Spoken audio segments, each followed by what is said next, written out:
ഇന്ന് ഡൽഹിയിൽ നിന്നും വരുന്നത് കേവലം ഒരു വാർത്തയല്ല.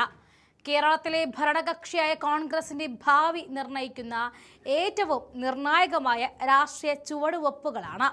KPCC അധ്യക്ഷൻ ആരായിരിക്കും? പാർട്ടി പ്രവർത്തകർ നാളുകളായിട്ട് ശ്വാസം അടക്കി പിടിച്ച് ചോദിക്കുന്ന ആ ചോദ്യത്തിന് ഇനി ദിവസങ്ങളെ മാത്രം ആയുസാണുള്ളത്. ഓണത്തിന് ശേഷം കോൺഗ്രസിൽ വൻ അഴിച്ചുപണിയെന്ന നേതൃത്വം നേരത്തെ വ്യക്തമാക്കിയതാണ്. എന്നാൽ ഇപ്പോൾ ഓണത്തിന് മുന്നേ തന്നെ ഡൽഹിയിലെ കരുനീക്കങ്ങൾക്ക് അതിവേഗം ചൂടുപിടിച്ചിരിക്കുന്നു. AICC ജനറൽ സെക്രട്ടറി KC വേണുഗോപാലിന്റെ ഡൽഹിയിലെ വസതിയിലേക്ക് എല്ലാവരുടെയും കണ്ണുകൾ കേന്ദ്രീകരിക്കപ്പെടുകയാണ്. കാരണം അവിടെ മുഖ്യമന്ത്രി VD സതീശൻ എത്തിച്ചേർന്നിരിക്കുന്നു. കൂടിക്കാഴ്ച കേവലം സൗഹൃദ സന്ദർശനമല്ല, KPCCയുടെ പുതിയ അമരക്കാരൻ ആര് എന്ന് തീരുമാനിക്കുന്ന ഏറ്റവും നിർണായകമായ ചർച്ചകളാണ് അടച്ചിട്ട മുറിയിൽ നടക്കുന്നത്. രമേശ് ചെന്നിത്തല ഉൾപ്പെടെയുള്ള കേരളത്തിലെ മറ്റു മുതിർന്ന നേതാക്കൾ എല്ലാവരും തന്നെ ഇപ്പോൾ തലസ്ഥാനത്തുണ്ട്.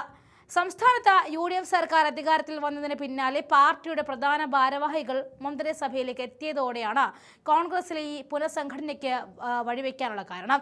മുൻ KPCC അധ്യക്ഷൻ സണ്ണി ജോസഫും യൂത്ത് കോൺഗ്രസ് അധ്യക്ഷനായിരുന്ന OJ ജനീഷും മന്ത്രിമാരെ ചുമതലയേറ്റതോടെ പാർട്ടിയിലും യുവജന സംഘടനയിലും മുഴുവൻ സമയ പ്രവർത്തനത്തിന് പുതിയ അധ്യക്ഷന്മാർ വേണമെന്ന ആവശ്യം ശക്തമായി.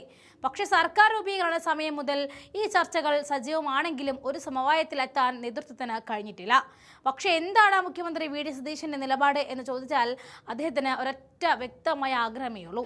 സർക്കാരിന് യാതൊരുവിധ അലോസരങ്ങളും ഉണ്ടാക്കാതെ സർക്കാരുമായി സഹകരിച്ചു പോകുന്ന പാർട്ടിയെയും ഭരണത്തെയും ഒരേ താളത്തിൽ മുന്നോട്ട് കൊണ്ടുപോകാൻ കഴിയുന്ന ഒരാൾ അധ്യക്ഷനായിരിക്കണം. ഔദ്യോഗികമായിട്ട് ആരുടെയും പേര് അദ്ദേഹം മുന്നോട്ട് വെച്ചിട്ടില്ല എങ്കിലും അദ്ദേഹത്തിന്റെ നിലപാട് വ്യക്തമാണ്. എന്നാൽ നേതാക്കളുടെ പേര് നിർദ്ദേശിക്കുന്നതിൽ മറ്റു മുതിർന്ന നേതാക്കൾ ഒട്ടും പിന്നിൽ അല്ലതാനും. നേതൃത്വത്തിന് മുന്നിൽ പേരുകളുടെ വലിയൊരു പട്ടിക തന്നെയുണ്ട്.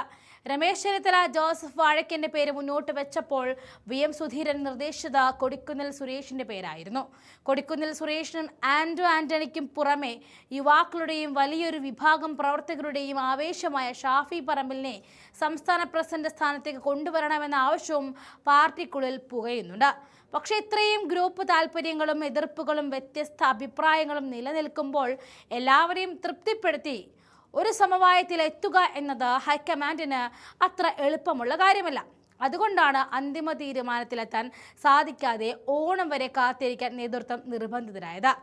എത്രയൊക്കെ ചർച്ചകൾ ഡൽഹിയിലും കേരളത്തിലും നടന്നാലും ഗ്രൂപ്പുകൾ എത്ര പേരുകൾ നിർദ്ദേശിച്ചാലും ഹൈക്കമാൻഡിൻ്റെയും രാജ്യത്തെ മുതിർന്ന കോൺഗ്രസ് നേതാവ് AK ആന്റണിയുടെയും അന്തിമ തീരുമാനവും അനുഗ്രഹവുമില്ലാതെ ഈ പദവിയിലേക്ക് ആർക്കും എത്താനാകില്ല എന്നതാണ് സത്യം. AK ആന്റണി കൈക്കൊള്ളുന്ന തീരുമാനമായിരിക്കും ഈ വടംവലിക്ക് വിരാമമിടാൻ പോകുന്നത്. അദ്ദേഹത്തിന്റെ നിലപാടാണ് ഹൈക്കമാൻഡ് അന്തിമമായിട്ട് അംഗീകരിക്കാൻ പോകുന്നത്. പാർട്ടിയെ മുന്നോട്ട് നയിക്കാൻ അനുഭവ സമ്പത്തുള്ള മുതിർന്ന നേതാവ് വേണമോ അതോ ആവേശകരമായ മാറ്റത്തിന് വഴി തുറന്ന് ഷാഫി പറമ്പിലിനെ പോലെയുള്ള യുവ നേതാക്കൾ വരുമോ? മുഖ്യമന്ത്രി VD സതീശന്റെ ഇഷ്ടക്കാരൻ അധ്യക്ഷനാകുമോ? അതോ AK ആന്റണിയും ഹൈക്കമാൻഡും പുതിയൊരു അത്ഭുത പേര് പുറത്തെടുക്കുമോ? തീരുമാനം അധികം വൈകില്ല, കാത്തിരിക്കാം കേരളത്തിലെ കോൺഗ്രസിന്റെ പുതിയ നായകന് വേണ്ടി. AK ആന്റണിയും ഹൈക്കമാൻഡും ആരുടെ പേരാണ് പ്രഖ്യാപിക്കാൻ പോകുന്നത് എന്ന് ഇനി കണ്ട് അറിയണം.